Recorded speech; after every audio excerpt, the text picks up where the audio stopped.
This is such a great question.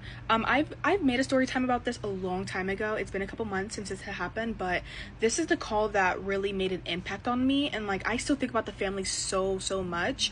But it's like my most like gut wrenching call, I think. And also, if you want to get into this job, just try it. Why not? If you don't know who I am, my name is Janaya. I am a 911 operator, and I've been a 911 operator for 3 years. So this happened a couple months ago. I got a call from a dad, and he is freaking out because his daughter woke him up and told him that their 6-year-old son, he's autistic, and he ran out of the house. He broke out of the house. Their door was like blocked off because he had gotten out previously. So they try to secure it as much as they can, but autistic children are very smart, and when they want something, they get it. So he got out of the house, and the dad is running around the complex looking for him and can't find him. So I'm immediately on it. I'm like, he's 6 years old, he's autistic, he's out with only a diaper on, so he doesn't have any clothes on. I'm immediately sending officers out there. So as I'm typing everything and I'm asking these questions, I see in the same complex there is a red like call in there, and when it's red, that means like there's an unaliving, something's bad happening. That's scary, right? So as I'm talking to the dad, I click on it and I see child in pond, and my heart drops. All I'm thinking is like, oh no, please don't let it be the little boy. Oh my god, please don't let it be the little boy. So as I'm scrolling down, I'm talking to him at the same time. I'm doing like a lot. It's a lot at one time. So I'm like scrolling through the call, and I see that the child is about 6 years old. So I ask the dad, I'm like, just to confirm, like, how old is your son? And he's like 6, and my heart just starts, I get so scared for him. So the dad's still freaking out. He's running around the complex. He's saying, my feet hurt, I don't know what to do. I'm like, okay, dad, just go back to your apartment. I'm gonna have officers come to you. And I decide to type onto the call, the red call, by the way, hey, I think I have the dad. This is the information that I have.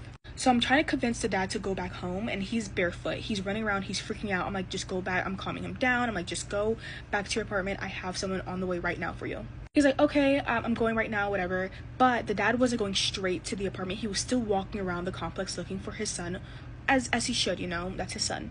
And then it's like something shifted in the air where I knew that he saw, because my fire medical was already there working on the child near the pond. So I didn't want him to see that and run over there, because if that was his son, this was not going to be good for him, and it's going to be like a traumatizing thing for him to see.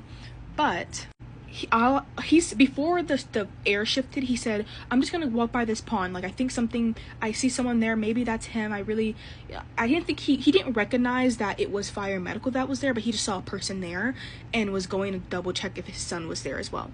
And then the air shifted. It was like went silent, and I just knew, and I was like, I said his name, I'm not gonna say his name, but I was like, are you there? He's like, that's my son, oh my god, that's my son, and like books it to fire medical, and he's screaming, crying, hollering, and it's just like, oh my god, I'm like getting shivers just thinking about it. And it's so hard to explain, like, the feeling. I just feel so bad. Oh my god, I'm gonna cry. I feel so bad for him, like him visualizing that.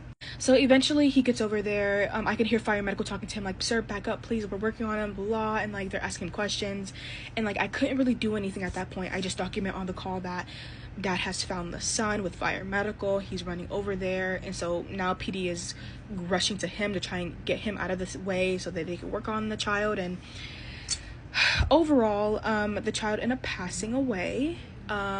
It was nothing about neglect. We actually had a debriefing a couple days later about the issue, or about the call, sorry, not an issue, and it wasn't anything like neglectful.